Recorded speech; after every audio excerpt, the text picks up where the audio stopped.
really do gonna get a hard drive. The sun. So I just want to say that um, they were. Now, I think that they were directly involved with a lot of us.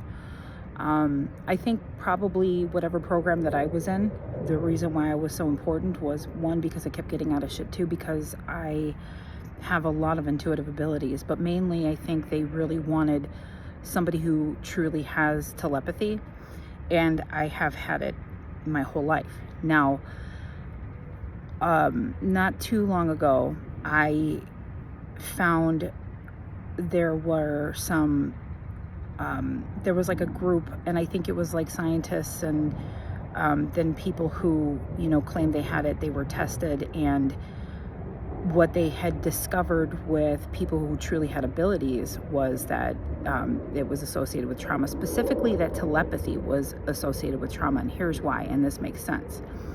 Remember that it has to do with how we use our brains, and you'd have to really understand I want to say like ancient mysticism, and you'd have to understand our connections to one another. You'd have to understand early civilizations. You would have had to have gone into all of that, which is, I believe, part of the reason why our school system is so jacked up, is because they're essentially trying to separate us from our families. They're trying to separate us from our origins, just keep us focused on work, making money, surviving. And there is no true knowledge of self, so there is no tapping into the ancestors. Now, something I wanted to point out about that guy, I think Brian Johnson, the guy that Tucker Carlson had interviewed, the big transhumanist guy. Basically, he didn't say that, but towards the end, you could tell he was like gunning. You could feel like the opposition between both Tucker Carlson and Brian. And I'm thinking I didn't get the name wrong, but anyways, towards the end, he was, Tucker Carlson was saying, like, I believe in angels and demons, like I believe in spirituality, and I think certain things are demonic. And so are you saying that, like, this is a way of pushing out like those spirits, like you're letting AI start to make your decisions? And he said what I've known from the beginning, like from when I realized this was happening. And I think he was saying something along the lines of like, yes, we want to push out anything unseen that we don't know that's keeping us from living a good life. What he was saying is they don't want us being connected to ancestors. They don't want us being connected to the unseen worlds. There are bad things in the unseen worlds, but you have to understand something about that. When we talk about facing your demons, right? You're facing things, addictions, problems you have within yourself. We see this as demons. Well, I believe that it is actually connected to entities. I do believe that there is, obviously. I've seen these shadowy things my whole life. And so, and I've had mentors, again, people who are very reputable in what they do, and we're not new agey freaks.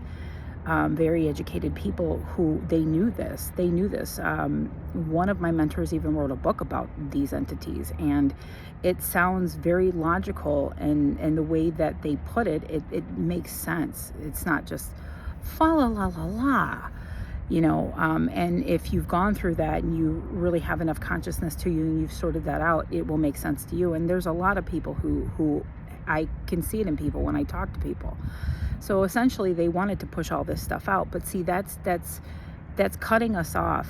That's essentially getting rid of humanity, because this is how it's always gone. You have to earn, you have to work things out, you have to earn who you are, you have to earn. And I think that this new generation that's a part of this transhumanism stuff, or I think that in some ways, probably a lot of these kids were very spoiled, but also very abused. Take Elon Musk, for example. His mother was a model. I don't remember what his father's background, but like he was bullied really badly, and his father damn near beat him to death. His father was awful. And so, I mean, think about it though. If they're majorly supported and expected to rise to keep up the legacy that their awful parents have, you needed to, that's that narcissism. You're expected to be a lot. You're expected to keep up the show.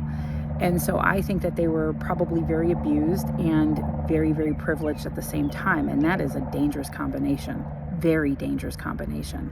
So I think that this was all about the transhumanism agenda. I do. And a couple other names that I forgot to bring up. Soros came up. As a matter of fact, when I actually had, the crazier part, one of the crazier parts, when I had that experience of feeling like I was half awake, half asleep, I was waking up and I heard a saw, and it was almost like I was in this room, but I was in my bed, but I was in some big room, some facility, and they were taking organs out of like what looked to be like a robot. And my eyes were blinking really fast. It was the craziest thing I've ever experienced. It was like digital sounds clicking. It was insane. And like I said, I remember waking up and feeling like, how the fuck am I going to be okay after that? Like, how do I explain? And at that point, nobody knew. I kept a lot. Like, I didn't come to my family yet. I didn't start reaching out yet. I was just trying to handle it because it was all so bizarre. And it was like, how the fuck? What? Like, I'm just going to be put in a straitjacket and locked up in some room somewhere. And so around the time that had happened, and then I even had like I believe were like some sort of like laser attack, like it felt like something was shot in the back of my head or top of my head, and I would feel for a couple of days like my head was jelly. And I'd feel pain from it. But I remember specifically seeing one time that Soros was in the room with some sort of neurosurgeon, and I remember hearing this neurosurgeon like, why is she back in my room? And I don't understand all of that. I have theories about it, and I think it has to do with the robot stuff, whatever. But it was like I was showing certain signs that this neurosurgeon was like, this person's not worth it. And that was really scary. And Larry said, we're basically assimilating brain damage.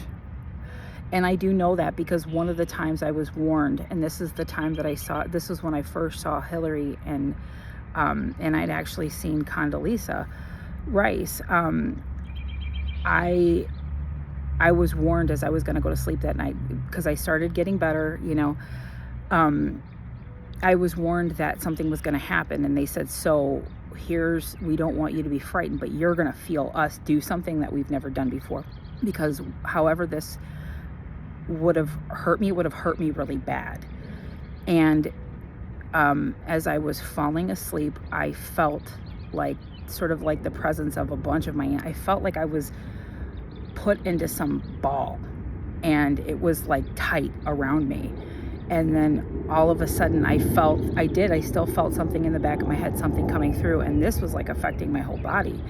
But the effects were, I could tell that whatever had surrounded me before then had prevented a lot of the effects of whatever this particular weapon is, and I don't know actually.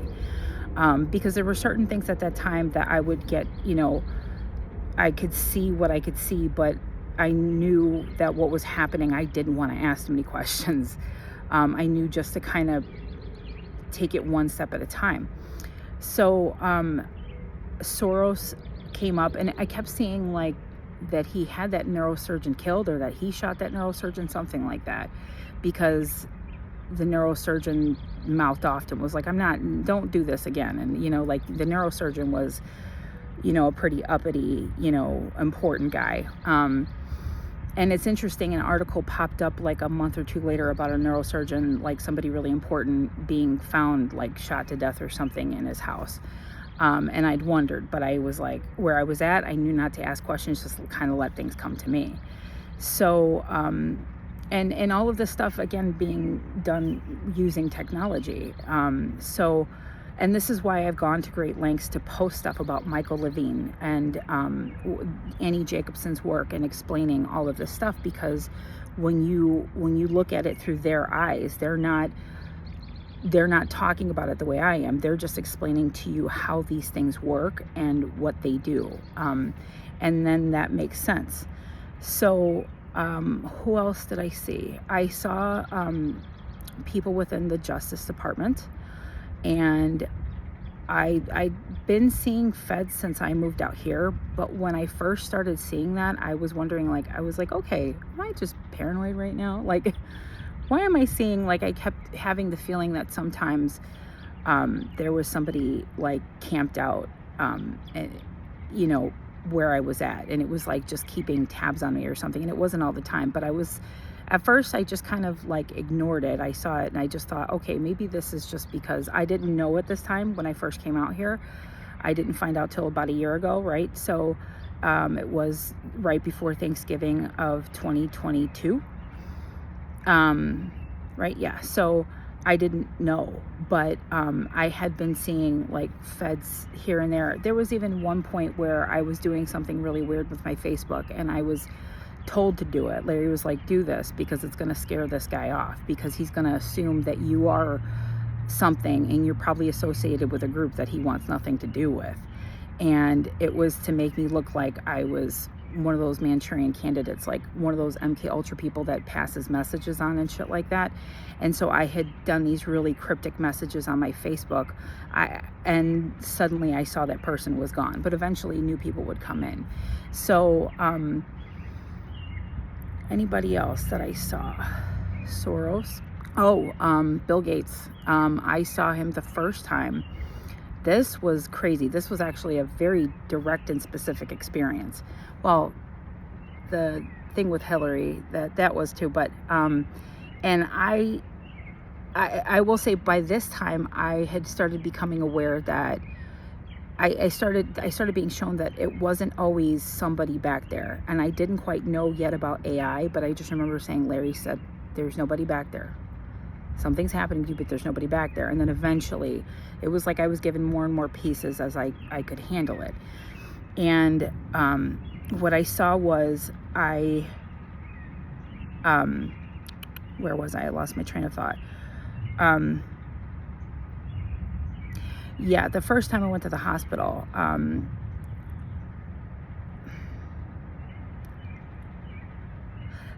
by the time this stuff happened, and then I started having people come out of nowhere and like they were on some weird shit. Like that guy that I posted the video of all the shit that he was saying, he showed up talking numbers and like really cryptic and all that stuff. He even started saying something like randomly towards the end. I wasn't recording, but he said something randomly towards the end about like court dates and like drinking your own blood. He even like was like looking at this cut on this shit was fucking crazy. Looking at this cut, and it looked like it was like a bite because it was two cut side by side. And he was just like, yeah, you know, you can win at court, or you can win at things like if you drink your own blood. And I was just like, oh, what the fuck? But I kept my cool because I wanted him to keep talking. And he said something about the Illuminati, and then I was like, oh, okay. Okay.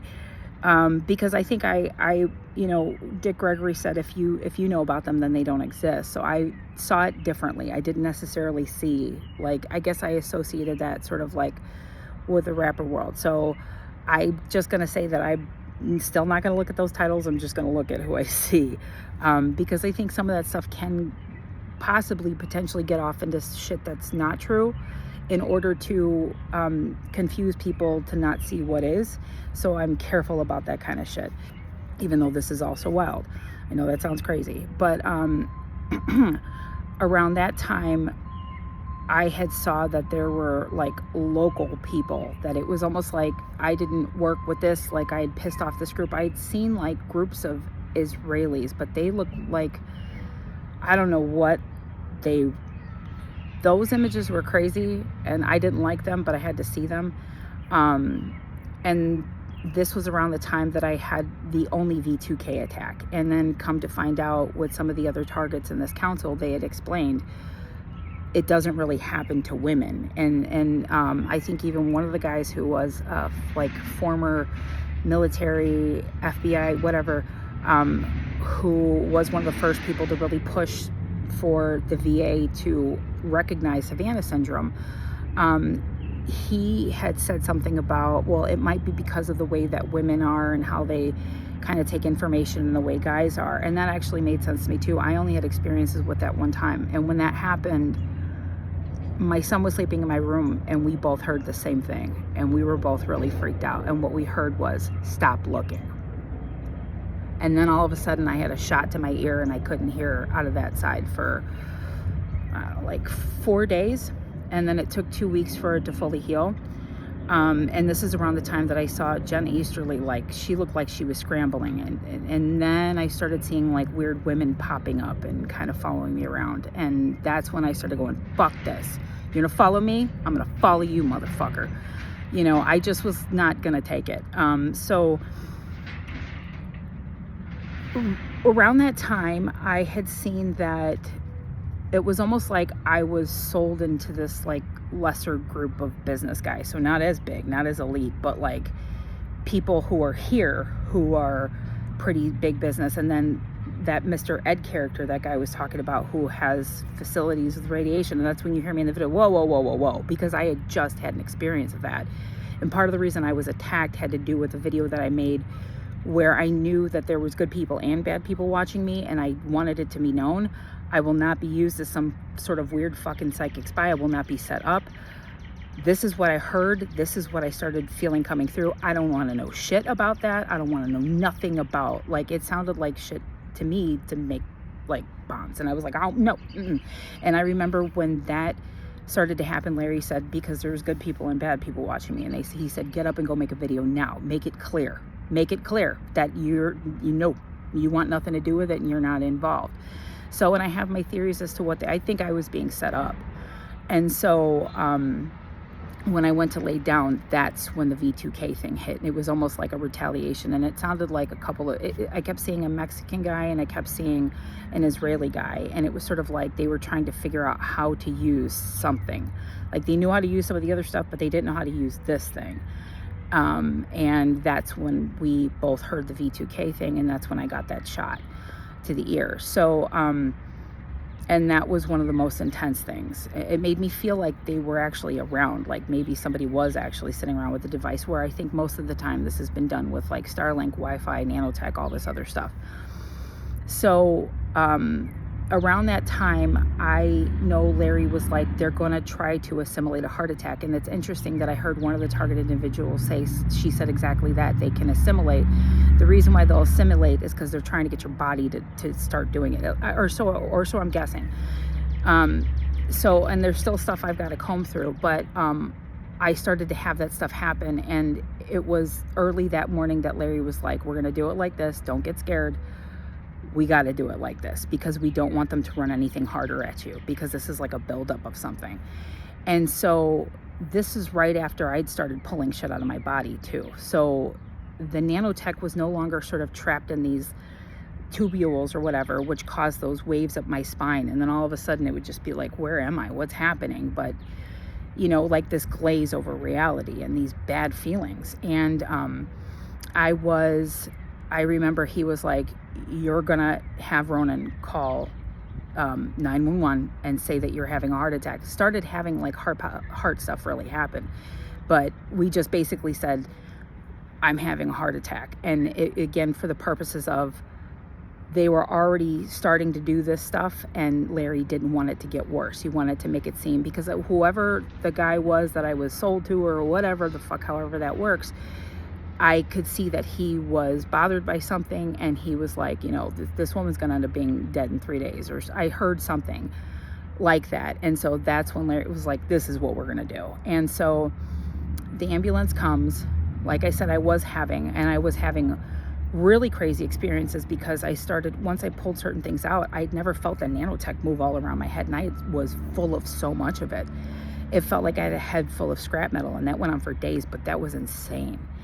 And as soon as I got to the hospital, all of a sudden I'd seen, and again, I didn't see these people all the time. That wasn't like that. And I think they were involved with all of us, but I think I stood out in certain times. And I was laying in the hospital bed, and like the buzzing and just the way, like the vibration and all this stuff. And it was so insane and so uncomfortable. All of a sudden I saw Bill Gates, and I heard him say, she probably feels, what the fuck were they think? Who the fuck authorized this? Who said that they could do this? She probably feels like she's got a head full of scrap metal. That's where I came up with that. It was the words that I heard come from him. All of a sudden I saw him press some sort of button or something like that, and there was a click, and it felt like things were turned in a different direction, and then stuff started to calm down.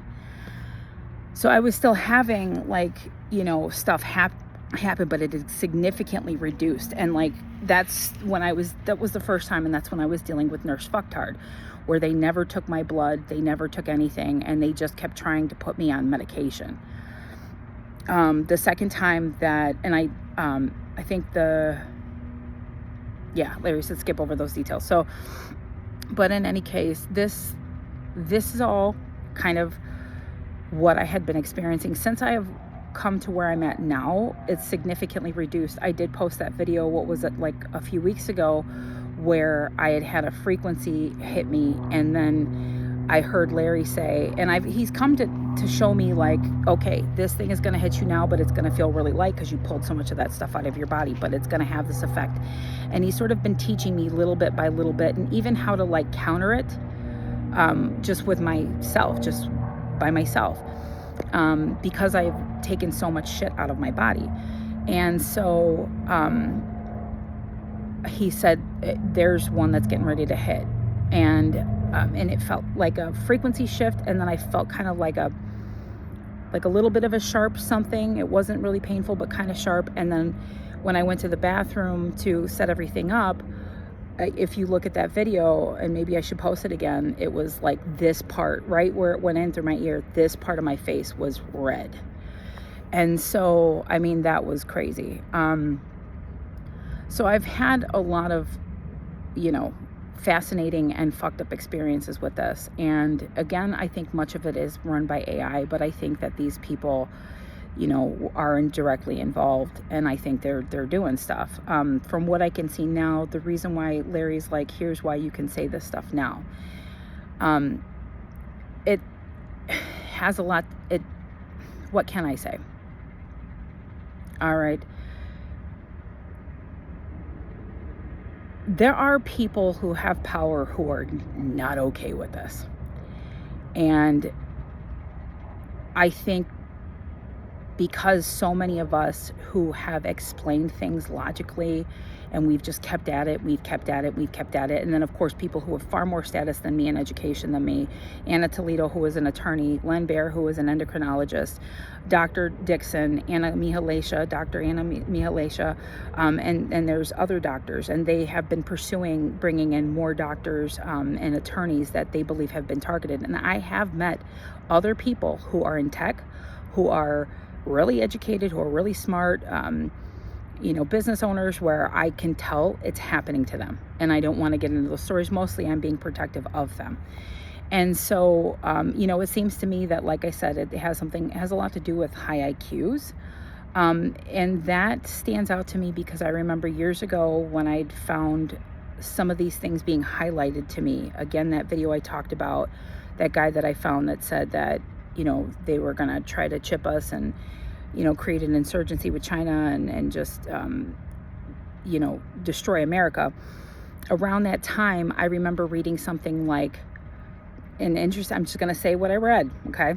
It said that the Zionists will have so much control at this point that they're not going to care that a lot of things are going to be out there. And he said, but at the same time, they're going to be going after the intellectuals, because the intellectuals are the ones that really pose a threat. Now, that does make sense to me, because I think that we have posed a threat. I think that we've been fighting back. And I think, as scary as it's been, and I know with a couple of the people that I've talked to who I know are this, and it's happening, and they're very smart, and they've got families and, you know, businesses, and they live on the North Shore, and they know about nanotech, and they're doing what they can. They're afraid to go and check with targeted justice and check and see if their names are on these terrorist lists, and check and see, because they're afraid that something will happen. We all went through that, I think. But I think for me, I did things when Larry said. And in terms of, you know, I think I've said that before, like them hijacking that. What he said to me earlier today was, he said, listen, there are times where we would kind of let them direct certain things with you, and then we would interfere with it, and that really pissed them off because they were trying to figure out what that was, how that was. Because remember that all of these departments and all of these technologies, they're usually very focused, like this group runs this group runs this. So when this group would come in and run this, I could do this. When this group would come in, I can run this, I could learn this. But what their weakness seems to be is that because they don't want people knowing everything, is to keep everything very fragmented, and think about how, you know, our armies work. Think about how our military works. It's a need to know, you know, it's classified information. And if you're at that rank, if you're supposed to know, so there's a reason it's done like that. But, you know, like I said, I have believed from the beginning that I think that there's many amazing men and women in the CIA, in the FBI, I'm hoping in the Justice Department. FISA court. I saw FISA court several times.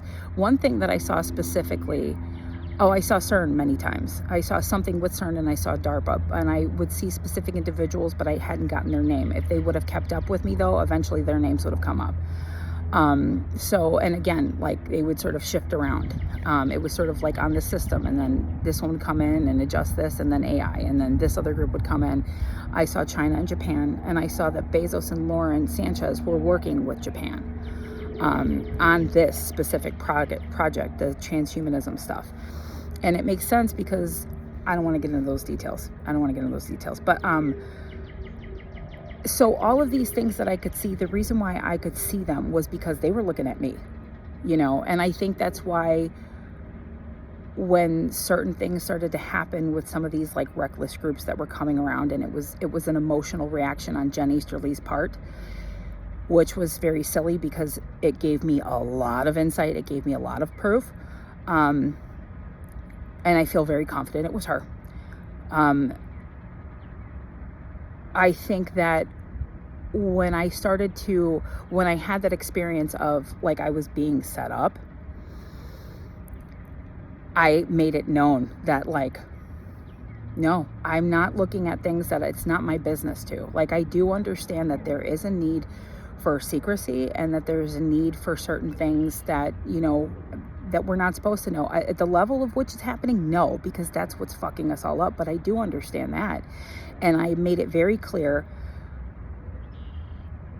in videos will say that I've made for myself that, nope, I'm not buying into that. I'm looking at what's affecting me, damn it. And I'm not looking at anything else. I'm not going down that road. But, yeah, so it was, let's see if I have enough time. If this video lets me say this. The experience I had in 2018, when all this stuff was fun and this stuff hadn't quite happened yet. When I saw my two guides, and I was sitting outside, and they looked very serious, and they were both strong in my space. And I remember I was like, what the fuck? Because you guys look serious. And Larry looked nervous. And it was George that asked me. I didn't know if I was going to go down to New Orleans yet, because I knew it was going to be one of two paths. I kind of had that feeling, but it was confirmed. And the way it was put to me was, you can go down to New Orleans. You're either going to be like a tourist, or you're going to be you, which means you're going down for a mission, and that is the whole thing.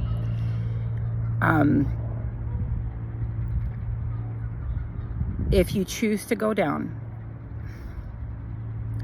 understand that you're taking on sort of like this, makes me think of like some sort of psychic monk mission. Can't believe I'm going to say this, but I probably have said this, but I'm saying this with open eyes. This is about preventing civil war and World War III.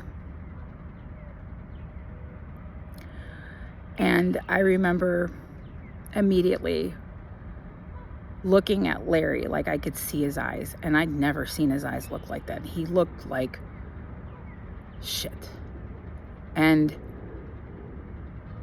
my response immediately was, like, as soon as George had asked me, George was the one that asked me, and I said, yes, I'm in. And I remember distinctly the feeling in my heart, and it was that I know what I am, and I know how well trained I've been, and I've gotten way too much proof of what I was and what my abilities could do.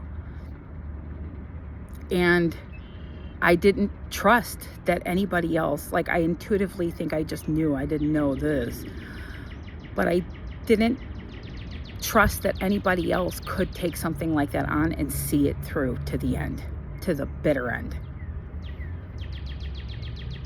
And I thought about my son, and I thought about the first time I held him, and it was interesting that the first time I held him, I remember being nervous that he had a mom who had these abilities who I'm hiding from everybody, which made me very different.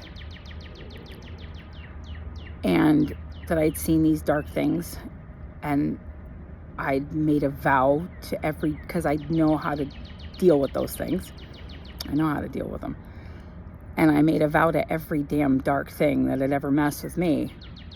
You mess with this kid, anything terrible happens to him, what you will get out of me, you will pay for it. You won't want that. But I had dreams early on about seeing war. And I had this feeling, as soon as that he was born, that I just had this feeling like there was a good potential, there was a high probability that my son could see that he could see genocide more. And I don't know why. Maybe because I have this, but I just said, no, I don't care how nuts it makes me. No, not on my watch.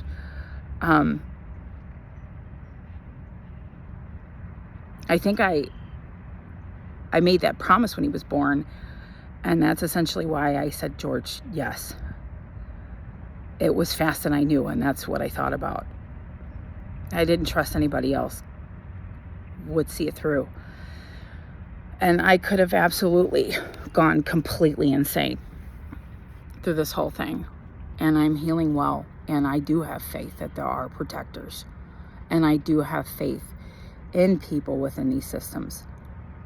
I do.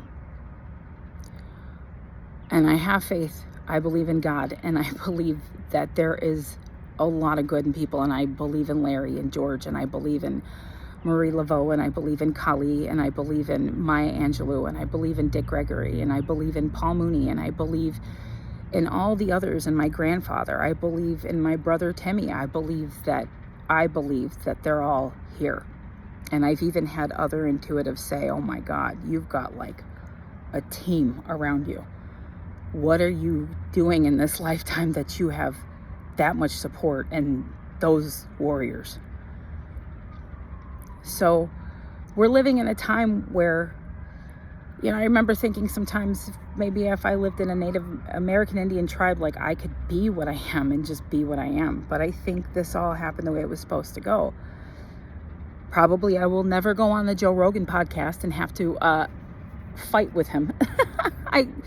I guess I think about my comedy and other stuff, and it's like, well, but I'm this first, and I know that I'm supposed to say this, so whatever repercussions come of it, it doesn't fucking matter. I have to stay true to what I know. And didn't I tell everybody? It wasn't China, it was Iran. And that's why I'm really grateful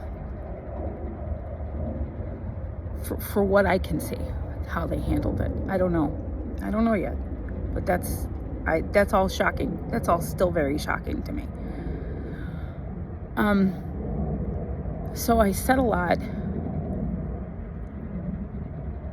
and I'm never gonna be anything else.